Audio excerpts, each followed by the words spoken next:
Professor Haragopal పైన మరో 150 మంది పైన రాజద్రోహం కేసులు పెట్టింది రాష్ట్ర ప్రభుత్వం. అసలు రాజద్రోహం అంటే ఏంది, రాజద్రోహం కేసులు పెట్టడం ఏంది, హరగోపాల్ లాంటి సామాన్య సౌమ్యుడి పైన ఈ కేసులు పెట్టి వేధించడం ఏంది అనేది రకరకాల ప్రశ్నలు వస్తా ఉన్నాయి. దీన్ని మీరు ఎట్లా చూస్తారు? ప్రసాద్ గారు, హరగోపాల్ లాంటి ఒక సౌమ్యుడు, ఈ పదమే నాకు చాలా పెద్ద అభ్యంతరకరం. ఎందుకని అంటే సౌమ్యుడు చేస్తున్న పనే చాలా ముఖ్యం. సౌమ్యుడు టీవీ ముందర ఏం మాట్లాడుతున్నాడు అనేది అది ముఖ్యం కాదు, వెనకాల ఏం చేస్తున్నాడు అనేది చాలా ముఖ్యం. ఇంగ్లీష్ లో ఒక సేయింగ్ ఉందండి, ఏదైనా సబ్జెక్ట్ చాలా స్పష్టంగా ఉంటే it is like A writing on the wall అని అంటారు. గోడ మీద రాసినంత స్పష్టంగా కనిపిస్తుంది కదా అని అంటారు. అది ఇంగ్లీష్ లో ఒక సేయింగ్.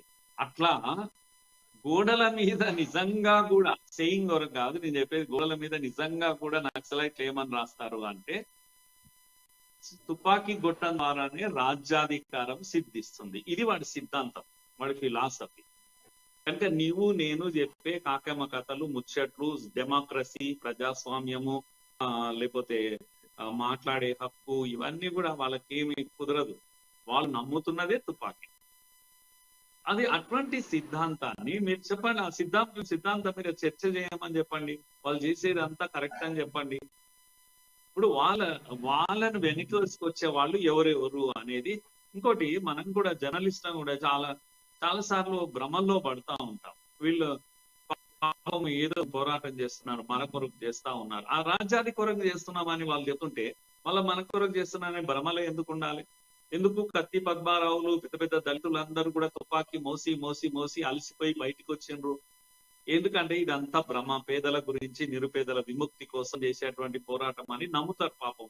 ఎందుకంటే దళితులంతా పేదోళ్ళు కనుక నమ్మి, ఇగో ఇటువంటి వీళ్ళు పెద్ద పెద్ద వరవర్రావులు, హరగోపాల్లు, సీతారామ యేచూర్లు, లేకపోతే వీళ్ళు కన్నాభిరామన్లు, వీళ్ళంతా అయ్యగారులే కదా. అయ్యగారుల నాయకత్వంలో నక్సలైట్లు పనిచేస్తారు. తుపాకీ పట్టేటోడేమో దళితుడు, నిమ్న వర్గాల వాడు, తెలియక ముందల పరిగెత్తుతాడు, వెనకాల వాడి బ్రెయిన్ మొత్తం నడిపించేది ఈయననే. సో ఇదంతా వ్యవహారం కళ్ళకు కనిపిస్తా ఉంది కదా, ఇంకా భ్రమ ఎందుకు?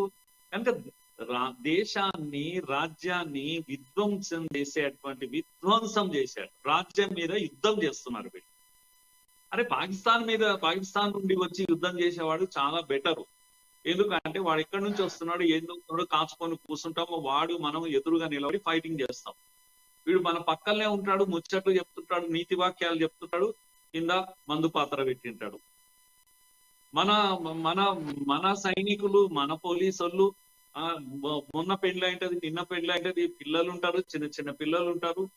అరే పుట్టకోటి కోసము తుపాకీ బట్టి ట్రైనింగ్ తీసుకొని దేశద్రోహులను నేనేదో శిక్షిస్తా, ఈ దేశాన్ని కాపాడుతా అనే భ్రమల పోయినోడు మందు పాత్రలకు బలైపోతుంటే, వందల మంది అమాయకు బలైపోతుంటే ఈ యుద్ధంలో వీళ్ళు శత్రువులు కాదా అంటున్నా, ఈ రాజ్యానికి శత్రువులు కాదా అంటున్నా. పాకిస్తాన్ ఎంత పెద్ద శత్రువో, చైనా ఎంత పెద్ద శత్రువో, వీళ్ళు కూడా శత్రువులే కదా. రాజ్యం పైన యుద్ధం చేస్తున్నారు కదా తాకి పెట్టి. ఈ సిద్ధాంతానికి మసి ఊసి మారేడు చేసి ఇది మంచిదే. నేను స్పష్టంగా ప్రసాద్ గారు ఒక విషయం నేను చాలా స్పష్టంగా చెప్తున్నా, దయచేసి నక్సలైట్లు అనే వాళ్ళు అడవుల్లో ఉండే నక్సలైట్లు, తుపాకీ పట్టే వాళ్ళే నక్సలైట్లు. ఇగో మన మధ్యలో పౌరులుగా ఉండి పౌర హక్కుల పేర్లు చెప్పి తిరిగే వాళ్ళు వీళ్ళు నక్సలైట్లు కాదు. ఒకవేళ అయితే కూడా వీళ్ళు అర్బన్ నక్సలైట్లు. అసలు మీరు ఈ పేరు ఎందుకు పెట్టిరనే అంటున్నా. అంటే ఆ ఫారెస్ట్ నక్సలైట్లు, దట్టమైన ఫారెస్ట్ నక్సలైట్లు, తుపాకీ పెట్టే నక్సలైట్లు, లేకపోతే ఇదేంది అర్బన్ నక్సలైట్లు, సిటీ నక్సలైట్లు, 2 రకాలు ఉంటారు అనుకుంటారు. 2 రకాలు ఉండరు. తుపాకీ పట్టి యుద్ధం చేసే ఒక్క నక్సలైట్ కోసము 100 మంది పనిచేస్తారు. దయచేసి గుర్తుపెట్టుకోండి, ఇది గొరిల్లా పోరాటాలు అంటారు. గొరిల్లా యుద్ధాలు ఎట్లా జరుగుతాయంటే, యుద్ధం చేసే వాళ్ళు 5 మంది 10 మంది అయితే, ఈ యుద్ధం చేసే వాడిని కవర్ చేసుకోవడానికి కవరప్ అంటారు. చుట్టూ రకరకాల వ్యవస్థలు ఉంటాయి, ఇన్ఫార్మర్స్ ఉంటారు మధ్యలో. వీళ్ళ మూవ్మెంట్స్ ను ఎప్పటికప్పుడు చెప్పడానికి, పోలీసులు ఎక్కడొస్తున్నారని చెప్పడానికి. వాళ్ళంతా పశువుల కాసే పిల్లల రూపంలో ఉండొచ్చు, అమాయకులు ఉండొచ్చు, వాళ్ళు బలెత్తుంటారు అప్పుడప్పుడు. అగో వాళ్ళని చంపేసిన పోలీసు వాళ్ళని మళ్ళీ పోలీసులనే బదలాం చేస్తుంటారు. ఆడపిల్లలు ఉంటారు, ఇగో ఆడపిల్లలను అరెస్ట్ చేస్తే ఇగో వీళ్ళని రేపు చేసిన పోలీసు వాళ్ళు అని మన దేశభక్తులైన పోలీసులను, ఆర్మీని ఎన్నో సార్లు ముద్ర కొట్టిండ్రు వీళ్ళే, ఈ పౌర హక్కుల సంఘాలే. ఒక అంశము ఇండైరెక్ట్ వార్ ప్రసాద్ గారు, ఇది ఇండైరెక్ట్ వార్. దీన్ని అర్థం చేసుకోవాలి మనం.